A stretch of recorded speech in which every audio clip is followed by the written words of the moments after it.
Since August 2021, we are very much focused on documenting what is happening, beginning from a range of human rights violations happening to journalists, to human rights activists, and beside that, the humanitarian crisis that we spoke about it in details today. The situation for children, there's a lot happening. First of all, you may know that Afghanistan, in 2024, Afghanistan remains to be the only country where girls do not have access to beyond secondary and higher education. So first of all, there's no right to education, for these girls inside the country. Having access, the right to food, having access to right to safe drinking water, right to accessing healthcare services. I would say that for people living in Afghanistan, literally every basic rights of them are being violated at this point, and it's very difficult to have a normal life. So imagine a country that is going through a humanitarian crisis, and in addition to that, there's arbitrary arrests of the journalists happening, people are being tortured, people are being forced disappeared. So it is not, it's not only physically unsafe to be there in terms of not having food and not having access to anything. It's also mentally, there's a lot of anxiety going around. You might have also heard about the ISKP, which is the Islamic State's affiliate of in Afghanistan. They're also targeting mosques. They're also targeting schools. They're targeting Shia minority in Afghanistan. So in terms of actual security, there's still explosions happening in some provinces of Afghanistan.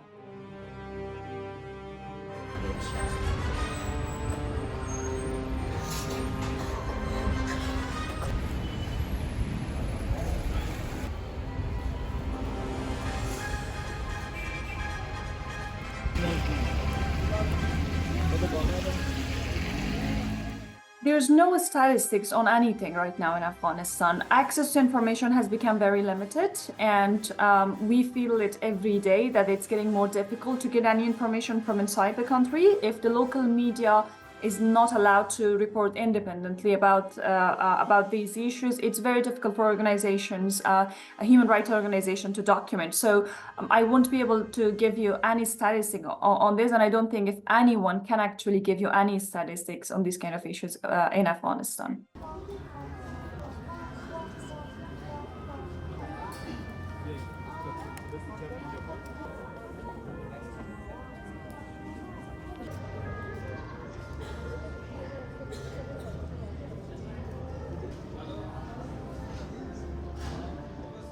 The situation in Afghanistan has not improved since August 2021. I know that when the war started in Ukraine, the whole attention was in Ukraine, and now we have another conflict which unfolded in Gaza.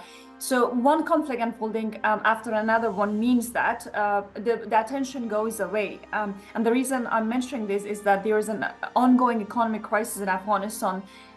International community, especially the donor communities, have to make sure that, first of all, the economic crisis in Afghanistan is mitigated. There is enough funding for the response plan that the UN has announced or appealed from the international community. In addition to that, I think there's lots of other things that it's a range of things that the international community can do and should be doing. The diplomats are still engaging with the Taliban. They need to make sure that they are putting pressure on the Taliban leadership to restore the basic rights of people of Afghanistan. Taliban need to make sure that they are removing the restrictions on the aid workers. So some of the humanitarian aid organizations who are still in the country and are trying to work and help people have lots of challenges because of the restrictions on employment for women. There is, very few female aid workers who is distributing aid in Afghanistan. And it's imaginable if women are not part of the process, then women won't get the aid. So that's another thing. And at the end, what I really want to say is that Afghanistan, the way that, as you mentioned, Afghanistan is a collective failure, and countries who are engaged in Afghanistan, including the US, UK, European countries who were in Afghanistan the past 20 years, have the responsibility to make sure that they're evacuating people who work with them and people who are not safe. Afghanistan is not a safe country for women's rights activists. Afghanistan is not a safe country for journalists and for those who they have left behind. So I think they need to make sure that they are evacuating their counterparts from the country.